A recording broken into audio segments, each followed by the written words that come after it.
atau Nuzi? Nuzi. Kalau kalian jadi coach, mending ganti Stones apa mending ganti Nuzi? Tapi jawabannya akan kita lihat saja di dalam game yang pertama. Ini dia Sunhawk. Dari studio kami mengucapkan selamat menyaksikan. Yes, ini untuk game pembukaan di hari yang kedua, dari minggu yang kedua juga di fase group stage. Dengan flight path-nya sudah bisa kita terka-terka dari Camp Alpha sampai ke area Docks kali ini. Dan kalau berbicara Sunhawk, memang sejauh apapun flight path-nya, mau sekecil apapun, sepelit apapun, tim-tim pasti lebih fleksibel lagi untuk mereka bisa mendapatkan area drop zone. Apalagi mereka biasanya nggak hanya turun di satu kota besar, area scrapping-nya pun juga akan menjadi tujuannya mereka. Flash terpantau langsung menuju ke satu titik yang diincar adalah Camp Alpha, meminjam drop zone dari Alter Ego karena memang Alter Ego berada di grup A sehingga tidak diajak terlebih dahulu untuk bermain. Bahkan Sam9 juga nyaman berada di Sahme yang harusnya diisi oleh para punggawa dari Morph karena lagi-lagi Morph berada di grup A sehingga tidak ada clash antara Sam9 dan juga Morph di sana. Vampire terpantau, Swipe Stone. Nah ya, Nuzi ternyata yang digantikan. Sangat disayangkan, padahal saya menginginkan Nuzi bermain di hari ini. Bisa menjadi pembuktian tersendiri untuk Nuzi, tapi apa daya, ternyata memang sudah tidak ketolong. Bisa, Sanskuy bisa. Keren ya untuk belok-belokin fakta-faktanya yang ada ya, Sandika ya. Tapi fakta yang ada juga berbicara dari area Hatin. Tidak adanya Powin ini memuat adanya ketikatan dari dua tim yang berbeda, RRQ dan juga dari tim Roy. Dan bahkan di awalnya kita melihat satu buah knockdown pertama justru malah didapatkan dari tim Roy ke arah tim RRQ. Bali harus ada sebuah evaluasi keras yang ditujukan oleh RRQ. Bahkan Honey Badger saja yang dimanfaatkan oleh Noah MG. Honey Badger adalah senjata yang cukup baru hadir di PUBG Mobile. Senjata yang memang cukup kecil, tidak terlalu besar bentuknya, tapi menjadi favorit dari beberapa pemain-pemain PUBG Mobile di waktu-waktu sekarang. Karena memang untuk close combat ini nyaman sekali digunakan.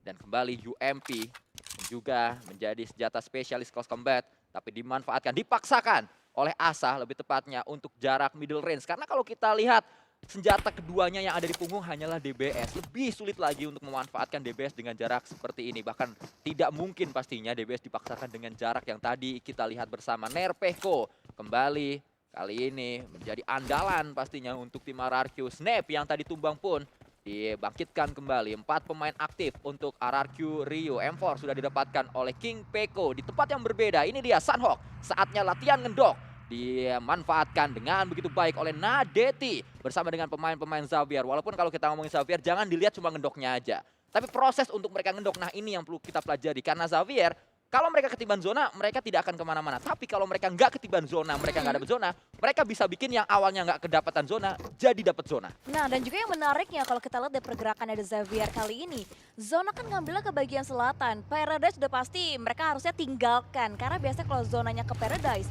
mereka akan coba nahan seberapa lama pun mereka tidak akan berpindah. Tapi berbeda ceritanya kali ini, zona ke selatan, mereka masih tetap ngambil di area sekitaran Paradise. Dan bahkan kayaknya niatan awalnya itu coba untuk nge-gatekeep dari boom yang bergerak dari area utara kau. Coba untuk di lockdown areanya, dan semoga kita berharap gak ada korban yang berjatuhan dari sisinya Boom Esports.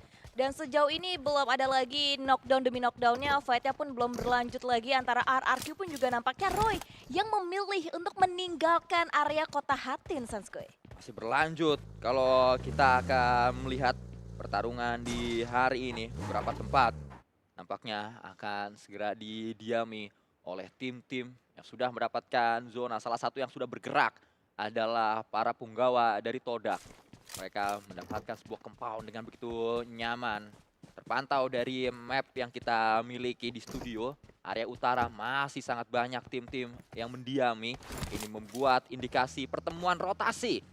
Sangat mungkin bisa terjadi, apalagi pertemuan-pertemuan di penyeberangan dari sebuah pulau. Pulau B ke Pulau C, Pulau A ke Pulau C. Tapi pertemuan ternyata tak terelakkan antara tim Malaysia berhadapan dengan tim asal Semarang. Dan mudah saja Crit VIP didapatkan oleh pemain dari Pikmi. Dimzi mengambil satu peran penting dengan satu elimination yang dia kumpulkan. Tapi salah satu pemain dari Pikmi sudah mendapatkan 2 tadi. Wow, 4 poin langsung didapatkan. Dari tim Pikmi ini menjadi awal yang segar lagi, awal yang baru pastinya untuk tim Pikmi. Menjadi sebuah tren positif yang tercipta di game yang pertama. Karena ini juga kali pertamanya Pikmi bermain untuk di minggu yang kedua. Dan Bigetron tabungan poin mereka di hari yang pertama sudah cukup baik di angka 46 poin. Jadi untuk di hari ini mereka hanya tinggal mengais lagi poin-poin yang ada karena mungkin ya minimal 40 poin di hari ini akan cukup nge-save posisinya Bigetron untuk bisa lolos langsung ke babak Super Sunday. Ya, itu adalah sebuah target yang juga masih sangat realistis untuk dicapai oleh punggawa-punggawa dari tim Bigetron. Apalagi tim Bigetron harus sadar bahwa update terbaru PUBG Mobile ini bentuknya robot-robotan. Sehingga setelah update mecha robot ada di PUBG Mobile, apakah memang robot yang ini juga terboosting dengan update terbaru? Karena kan yang sekarang kita tahu, kalau ngomongin Bigetron, dari zaman dulu mereka sudah punya Bociltron. Itu dari zaman 2019-2018 ke 2024 harusnya mereka udah jadi Remajatron. Dan mungkin saja sejauh ini mereka akan berubah menjadi Ambatron. Ambatron. Itu adalah robot yang ada di PUBG Mobile sekarang. Sudah berapa kali kalian diinjek oleh Ambatron? Nah, itu jadi pertanyaan. Karena dulu kita diinjek-injek sama Amel. Sekarang gantian, yang injek-injek harga diri kita di game adalah Ambatron dan juga Rusdi. Rusdi. Itu warnanya kalau nggak salah yang kayak putih biru satu Ambatron sama putih yang biru. orennya itu Rusdi Rusdi. oren. Iya. Rusdi yang oren, yang putih biru Ambatron. Oke. Orang-orang kenapa kreatif banget ya? Bagus. Oke, itu pembedanya ya, Ambatron dan juga Rusdi. Tapi sayangnya untuk di turnamen kali ini tentu tidak akan ada Ambatron dan juga Rusdi. Hanya ada Bigetron yang bermain untuk di game kali ini. Dan Judo Alliance baru juga di interview kita bisa melihat biasanya dari hari pertama kita melihat boostingan interview. Karena setelah satu player itu di interview, entah kenapa timnya ketika memasuki game yang selanjutnya mainnya langsung bagus, Sans. Nah, itu adalah sebuah hal yang menjadi klinik tersendiri yang mewarnai 2024 PMSL SEA Summer. Tapi itu kalau di interview pertama, Windy. Menariknya lagi, kalau sebuah tim sudah bagus di 3 match pertama dan dia di interview sebelum masuk match keempat, justru jadi jelek. Nah, itu yang jadi sebuah tanda tanya. Kalau interviewnya awal hari banget sebelum match pertama, bagus. Tapi sebelum match keempat, tim tersebut jadi turun di Rangel dan juga 2 Miramar sisa. Berarti hati-hati sih yang di interview nanti pas pengen masuk di game yang keempat ya. After break berarti ya kita lihat apakah masih akan tetap berlaku ya untuk metode-metode seperti itu. Tapi Sandhawk ini jauh lebih pasif dibandingkan hari kemarin. Salah satu yang paling jelas di interview terus jadi lumayan turu adalah Xavier di Super Sunday. 3 match pertama mereka WWCD. Karena 3 match pertama WWCD udah pasti di interview sebelum match keempat dong. Match keempatnya nggak WWCD. Habis itu WWCD lagi. Nah, itu adalah bukti nyata. Tapi ternyata saat ini harus kita lihat adalah Xavier bertemu dengan para pemain-pemain boom. Inilah sebuah kesempatan yang harus diambil oleh Yami bersama dengan punggawa Boom. DBS udah ada di tangan Yami. Di end terlebih dahulu mudah saja. Nah, Devi yang berulang kali menjadi MVP untuk Xavier ditangkap oleh Yami. Yes, ini yang kita mention di awal yang kita khawatirkan. Bagaimana The Xavier mereka tidak ingin bergerak cepat masuk ke area zona, melainkan menunggu Boom untuk melintas dan coba untuk mereka potong rotasinya satu persatu. Tapi kita akan kesampingkan dulu hal tersebut karena lihat ada jumping shot yang coba dilakukan juga oleh seorang Bella. Tapi langsung digagalkan juga oleh tim Xerxia kali ini. Di bagian depan Victor coba tubirkan hit marknya, tapi ternyata kali ini Xerxia versus Fazde semuanya tumbang, saling menumbangkan satu sama lain. Knock demi knock semuanya berjatuhan, Sanskoy. Sebuah lontaran granat, sama-sama melempar granat lebih matang yang dimiliki oleh Westglen dan terbaca Megamind. Gagal lobby X, gagal pulang semuanya menuju ke lobby. Ya, dan Xerxia sayang sekali pulang menyusul posisinya tim Create VIP. Gak begitu baik performansinya, apalagi ini hari pertama mereka. Target mereka pun juga masih tertinggal dibandingkan tim-tim lainnya. Dan zona seperti ini yang kita bahas di awal, The Xavier. Mereka tahu zona seperti ini tapi mereka nggak ingin terburu-buru langsung rotasi sampai ke bagian center zone-nya. Melainkan menunggu datangnya satu persatu dari tim Boom Esports. Hanya menyisakan beberapa punggawa saja Boom. 3 pemain saat ini karena satu down tadi berhasil dibangkitkan. Link harus segera dilakukan oleh salah satu pemain Boom, sudah mulai naik HP-nya. Ini adalah indikasi baik.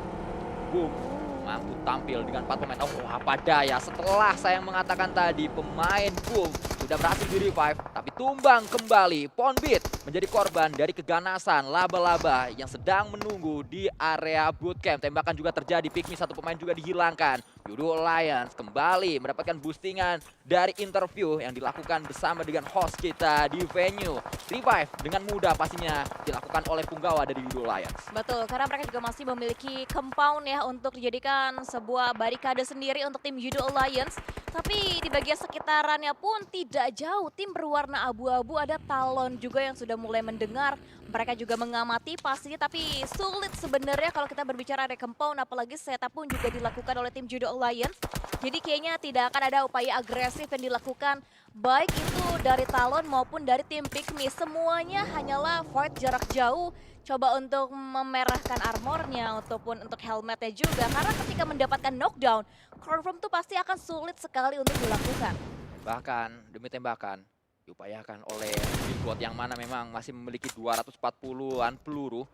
Masih sangat cukup untuk dia melancarkan serangan demi serangan yang begitu masif menuju ke titik yang diinginkan, yaitu compound dari Yudo Lions. Batman menunggu saja adanya RRQ di depan sana. RRQ harus masuk menuju zona, tapi memang sudah dijaga oleh satpam zona bernama Batman. Ya ini RRQ sulit banget sih. Mereka benar-benar terhalang banget, terhentikan banget langkah kakinya.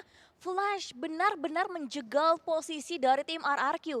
Tumbang 2 berarti tinggal 2 lagi pilar nyawa yang tersisa bagi tim RRQ. Ini akan menjadi PR yang berat, apalagi mereka juga masih tergerus dengan Blue Zone, dengan damage yang terus-terusan masuk juga, entah berapa banyak untuk healing kit resource yang mereka miliki. Dan so far kayaknya dari seorang Batman, coba untuk melihat juga di bagian belakangnya agar backline-nya cukup clear. Untungnya split yang dilakukan bisa sih mendelay ataupun menahan pergerakan dari tim Vampire, karena Flash juga nggak bisa tinggal diam saja, di belakangnya pun juga ada tim VP yang menunggu. Sudah berpindah kita. Inilah yang tadi dijabarkan sedikit oleh Windy, di mana Vampire memang sudah sangat-sangat siap melakoni sebuah fight bersama dengan Flash. Belum ada tembakan pertama, justru Guang yang melakukan tembakan berhasil menangkap satu kelelawar bernama Stone, ditarik laba-laba atau kelelawar ini maksud saya, dan sudah pincang harusnya. Hilang satu lagi sayap dari tim Vampire. Hanya menyisakan 3 pemain saja. Batman akan coba melakukan penyeberangan terlebih dahulu. Ada satu lagi yang tumbang, Pikmi untuk kesekian kalinya tumbang oleh Yudo Alliance. Ya, sini udah mulai berjatuhan ya kalau kita lihat memasuki stage yang ketiga. Sudah semakin kecil lagi ruang permainan yang bisa dimainkan oleh masing-masing tim. Dan sudah touchdown tim Pikmi, so far so good posisinya untuk saat ini. Belum ada gangguan sama sekali, tapi itu yang berwarna oranye, no, boom. Derby Indonesia pun terjadi, Pikmi versus Boom kali ini dengan DBS-nya Yami. Mendapatkan langsung 2 player tim Pikmi, tiba-tiba dominating pun dilakukan. Dan Dimzy coba untuk membalaskan kali ini the last man standing-nya, apakah bisa 1v1 situation. DBS versus DBS kali ini Sunsquid, tapi Dimzy coba untuk menarik ulur kembali. Dan Yami targetnya Dimzy versus Yami, naik ke lantai 2-nya, coba untuk mengulur waktunya kembali. Dan akhirnya Yami menghampiri, tembakan pertama masih miss, dan tembakan yang kedua pun juga masih miss. Tembakan yang ketiga, apakah bisa mendapatkan, tapi belum dikejar sudah. Akhirnya Pikmi yang berhasil memulangkan Boom Esports di hashtag yang ke-13. Yami gagal by 1 DBS.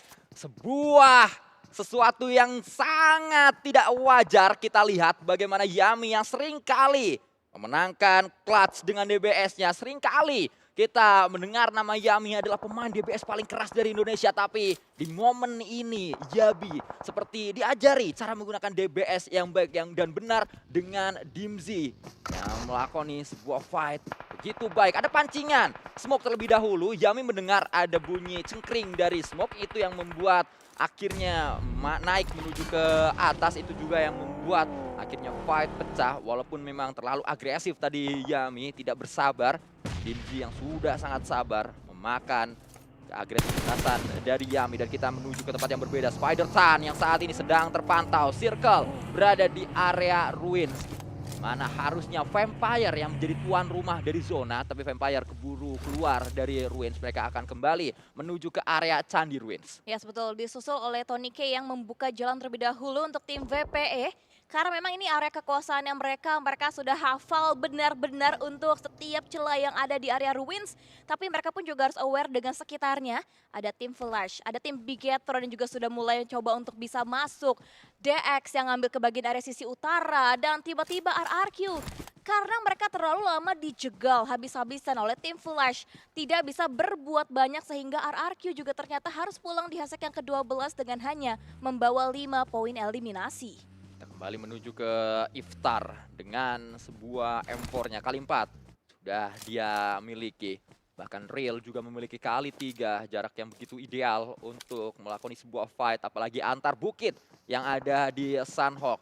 Farajin mendengar ada 1-2 step di depannya. Itu adalah step dari tim yang sama-sama berasal dari Vietnam. Flash sudah sangat dekat sebenarnya sama dengan Farajin. 3 pemain masih dimiliki oleh Xavier. Dan inilah pintarnya Xavier yang awalnya tidak punya zona dibikin jadi punya zona. Betul, ini utara menjadi permainannya The Xavier banget sih. Mereka coba untuk meng-clearin area utaranya, area sisi depan dari seorang Parajin.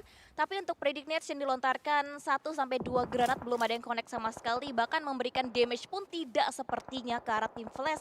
Dan suara tembakan pun nampaknya juga terus terjadi.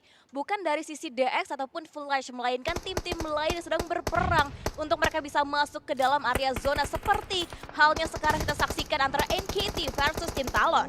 Sudah begitu dekat, dimulai dengan smoke terlebih dahulu agar NKT bisa merangsak masuk, tapi apa daya tidak sadar. Di belakang ada Sam9, di sebelah kiri ada Sam9, mudah saja Sam9 melakoni sebuah fight, melakukan sebuah tembakan, serangan sporadis yang dilakukan oleh Sam9 hanya sekali, namun berujung sebuah knockdown. Justru Axel yang akhirnya dimainkan, sudah banyak sekali tekanan menuju kepada coaching staff dari Talon untuk memainkan Axel, untuk memaksa Axel harus turunkan, dan akhirnya dijawab dengan Axel bermain. Semoga saja dengan mainnya Axel, Talon lebih jauh lagi poin-poin mereka untuk lolos menuju Super Sunday. Tapi tembakan demi tembakan selesai sudah, NKT pulang, Talon menang, Talon bisa menuju zona. Talon berhasil bisa mengoleksi poin mereka, tapi ini juga kabar yang kurang menggembirakan karena Sam9 yang tadi memang melihat dari tim NKT ketika NKT-nya rata, targetnya berpindah, targetnya berubah lagi untuk melihat dari posisinya tim Talon, dan apalagi Vaze pun juga memiliki pengamatan yang jelas, dan Dimzy, the last man standing dari tim Pikmi, masih bisa mendapatkan knockdown-nya terhadap tim Judo Alliance. Tapi kita akan fokus terlebih dahulu karena Sam9 nampaknya yang bergerak jauh lebih agresif, bahkan split posisi pun juga sudah diambil oleh seorang Kenny. Kenny memiliki sebuah maksud saya obstacle yang begitu baik, yaitu adalah ada airdrop yang didapatkannya, bisa memantau ke bukit depan beberapa waktu tadi. Tapi dari area circle kita melihat Bigetron sudah ada di tengah dengan 4 pemain yang masih aktif. 4 pemain juga dimiliki oleh Vase. Hanya 2 tim saja yang lengkap dengan 4 pemain. Di mana 2 tim tersebut berarti memiliki peluang yang begitu tinggi, apalagi zona sudah dimiliki oleh keduanya. Menunggu tim-tim lain datang. Kita tahu barang siapa punya tengah zona di Sunhawk berarti late game bisa didapatkan. Dimzy agak desperate kalau kita lihat dari pergerakan-pergerakannya. Nyemplungin diri saja, berenang-renang, gaya katak di area sungai. Berapa lama Dimzy bisa bertahan? Saya tidak yakin dia akan bertahan cukup lama. Apakah dia bisa masuk ke zona atau tidak pun saya agak ragu. Tapi Tonike didapatkan oleh Flash. Tiba-tiba Flash menarik kembali 1 sayap kelelawar. Wow, ini VP dari tadi seakan-akan tidak ada perlawanan sama sekali. Ini daerahnya mereka, permainannya mereka Ruins. Tapi permainan gameplay yang luar biasa pun diperlihatkan kembali oleh tim Vasclan. Salah satu raksasa Thailand juga bisa mengeliminasi seluruh player dari tim Judo Alliance. Dan tiba-tiba 7 tim tersisa dengan 18 player yang masih ada, Sandika.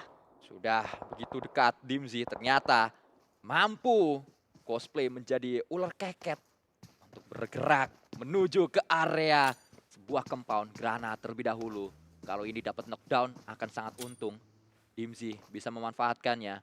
Sudah mendengar dengan begitu jelas, bahkan melihat dengan begitu jelas sekali menuju ke Mela. Zona dimiliki oleh Bigetron. Faceclan juga punya zona, tapi Faceclan memainkan 1-3. Mela diindikasikan menjadi jangkar di sebelah kanan belakang permainan dari Vase. Sementara itu di sisi lain Bigetron menjadi tim yang mendapatkan compound. Satu-satunya tim yang memiliki compound adalah Bigetron. Wow, ini nyaman banget sih untuk posisi tim Bigetron, betul yang dimention sama seorang Satskui. Karena mereka memiliki zona, mereka memiliki area compoundnya juga. Dan sekarang kita melihat dari tim Sam9 Brian, adanya upaya penyelamatan dengan beberapa setup smoke lagi untuk bisa memblocking Vision. Tapi di bagian sisi lainnya, Swap mendapatkan juga beberapa knockdown tim The Xavier. The Xavier ternyata tidak hanya dilihat oleh tim VMPE, melainkan tim Bigetron juga melihat pergerakan dari tim The Xavier dengan nyamannya di area compound mereka, Sanskoy. Brian yang saat ini terpantau 40 peluru. Apa yang bisa dilakukan oleh Brian dengan 40 peluru yang sudah dia siapkan? Loyu juga tidak memiliki banyak opsi. Yang jelas Sam9 butuh zona, yang jelas Sam9 butuh masuk lebih dalam lagi untuk mereka memiliki tempat yang aman. Tapi kalau Sam9 maju lebih dalam berarti mereka akan turun bukit. Kalau mereka turun bukit berarti mereka bisa ditembak, bisa kelihatan oleh beberapa tim yang sudah mengamati. Salah satunya yang paling jelas dekat dengan Sam9 adalah Vazclan. Vazclan, yes betul. Mereka mengambil bagian sisi sebelah kanan dari areanya Sam9. Ini harus menjadi kewaspadaan yang cukup tinggi untuk Sam9 bisa lolos dari tim Vaze. Tapi kabar menggembirakan juga, Satar bisa kembali mendapatkan knockdown-nya untuk seorang Shadow. Tinggal satu yang terakhir, Parajin, yang harusnya Parajin sih bisa di-take down oleh tim VPE dan semoga poinnya pun bisa masuk juga. Dan dari area sisi lainnya, Sam9, mereka tepat berada di bagian area bibir circle-nya. Nggak begitu jauh jaraknya, tinggal selangkah 2 langkah lagi lebih dekat. Tapi ketika mereka membuka badannya, itu areanya akan sangat teramat open. Dan baru dikatakan langsung bisa di-take down juga oleh tim Vazclan. Pintores menjaga. Harus masuk ke dalam zona. Zona terus niban di compound dari Bigetron. Dengan mendapatkan compound berarti defensifnya kuat. Mela ditarik oleh Dimzy. Akhirnya Dimzy mendapatkan Mela. Dan kita akan melihat walaupun memang Dimzy juga dipulangkan menuju lobby. Tapi sebuah hal yang begitu baik untuk Dimzy. Tembakan kembali dilakukan Parajin. Lagi-lagi Xavier. Inilah yang membuat Xavier mendapatkan poin tinggi. Walaupun mereka awalnya nggak dapat zona, mereka tetap bisa sampai ke late game, tetap bisa dapat placement point. Ya betul, dan top 3 lihat ada tim Bigetron di awal-awal Sunhawk kali ini.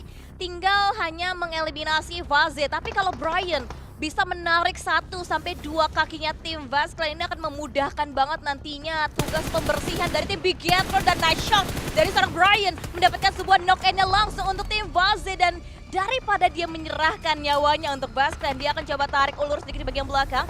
Tapi mungkin dia juga mendengar ada tembakan distraction dari tim Bigetron, membuat satu player pun bisa melaju lagi. Tapi tidak, tinggal yang terakhir. Dan akhirnya ini dia untuk kemenangan pertama Bigetron di hari yang kedua dengan winner Chicken Dinner. Kembali menurunkan Leon Pan, kembali winner Chicken Dinner didapatkan oleh Bigetron. Sunhawk saatnya latihan ngendok, tapi kita tahu bersama nangkep kodok di Cimande gak apa-apa ngendok, yang penting WWCD. Bigetron menjelma menjadi Ambatron. Kalau kita lagi push rank, mereka menginjak semua orang yang ada di depannya, mereka menginjak semua